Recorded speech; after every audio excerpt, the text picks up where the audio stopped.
Allô, Didi? Oui, Loïc. Ouais, qui a créé les océans, les rivières, les lacs, tous ces eaux-là? Qui a créé ça? C'est Dieu. Ok, c'est Dieu. Qui a créé les plantes, les animaux, les êtres humains, les êtres vivants en général? Qui nous a créés, nous tous? C'est Dieu, bien sûr. Ok, d'accord. Bon, la question que je vais te poser, c'est qui a créé Dieu? C'est une question qui taraude vraiment les esprits, vraiment. Qui a créé Dieu? Allô? Allô? Ouais, il a raccroché. En réalité, c'est toujours comme ça aujourd'hui. Quand tu poses cette question, que ce soit un pasteur, un prêtre ou même un chrétien lambda, c'est toujours la même réponse. On va te dire, il y a des questions qu'on ne se pose pas. Sans que tu n'auras même pas de réponse. Et si toi qui regardes cette vidéo, si tu es tombé sur cette vidéo, ce n'est pas le fruit du hasard, tu auras bien évidemment des éléments de réponse à cette question-là. Qui a créé Dieu?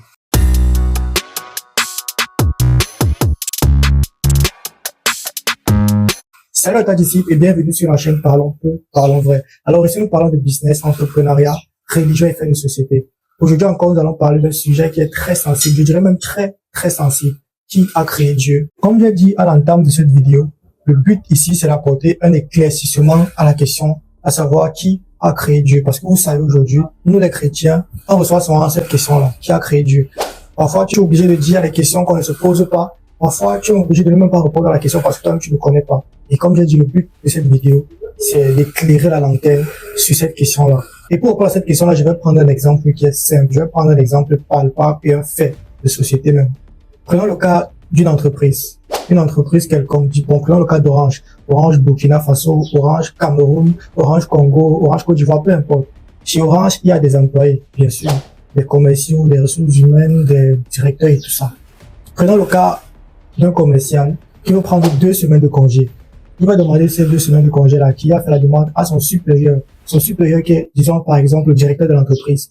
Il va faire du genre, bonjour monsieur, s'il vous plaît, j'ai besoin de 2 semaines de congé pour préparer mon mariage parce que je me marie dans 2 semaines exactement. Il va dire, ok, d'accord, prenez 3 semaines parce que vous avez vraiment besoin de temps pour préparer votre mariage et il faut que ce soit une réussite. Il va dire, ok, d'accord, merci monsieur pour la compréhension et tout. Bon, maintenant, la question que j'ai posée, c'est que si son supérieur, qui est le directeur de l'entreprise, a aussi besoin de 3 jours de congé, je dis comme ça, 3 jours de congé, il va demander à qui? À son supérieur, à son tour, qui est le fondateur, président, directeur général de l'entreprise. Il va faire déjà, bonjour monsieur, s'il vous plaît, j'ai perdu mon fils, il me faut aller au village, donc il me faut 3 jours de congé, s'il vous plaît. Son supérieur va dire, ok, d'accord, monsieur, prenez 2 semaines, parce que je sais à quel point vous tenez à votre fils. Ok, prenez 3 semaines, et franchement, mes condoléances et tout. Ok, ça passe. Bon, maintenant, la question que je vais vous poser, c'est que, je sais que tu es déjà en train de te poser la question, là, toi qui regardes la vidéo. Si le fondateur, président, directeur général de l'entreprise veut demander les congés, il va demander à qui? Je sais pas si on se rend déjà compte à quel point nous sommes arrivés à un point, on va se dire, c'est le dernier niveau, le terminus. Pourquoi? Parce que tout a commencé avec lui, le président, directeur général de l'entreprise. Après lui, il n'y a plus personne. C'est la même chose avec Dieu, c'est la même chose avec Jésus-Christ. Jésus-Christ, Dieu, a créé son entreprise. Et dans son entreprise qui est le monde, il a mis ses employés. Et ses employés, parmi lesquels il y a des collaborateurs qui veulent faire que l'entreprise fasse faillite. Et à la tête de ces collaborateurs qui veulent que l'entreprise fasse faillite, on a le diable. Le diable qui au début, avec l'une des plus grandes parts de l'entreprise. Rappelez-vous que le diable est un ange. Il est un ange qui avait beaucoup de pouvoir, qui a même beaucoup de pouvoir, mais qui veut utiliser ça pour prendre toute l'entreprise à ses côtés. Qui peut prendre toute l'entreprise en général. Mais malgré ça, il y a en face de lui un roc. Quelqu'un qui est toujours là, solide, qui l'empêche de faire tout ça. Et quelqu'un à qui vous croyez, vous êtes sauvé.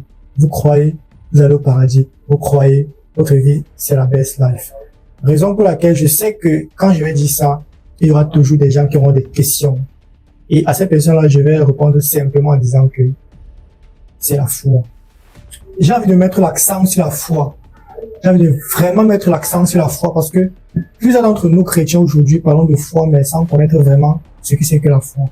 Franchement, lorsqu'on te demande qui a créé Dieu, tu sais que Dieu n'a été créé par personne.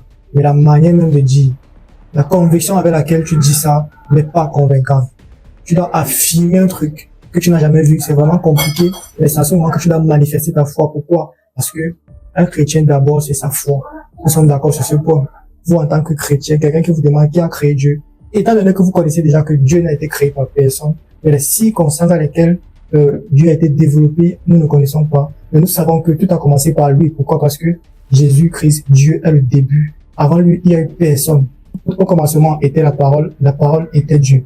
La parole est Dieu et la parole sera toujours Dieu.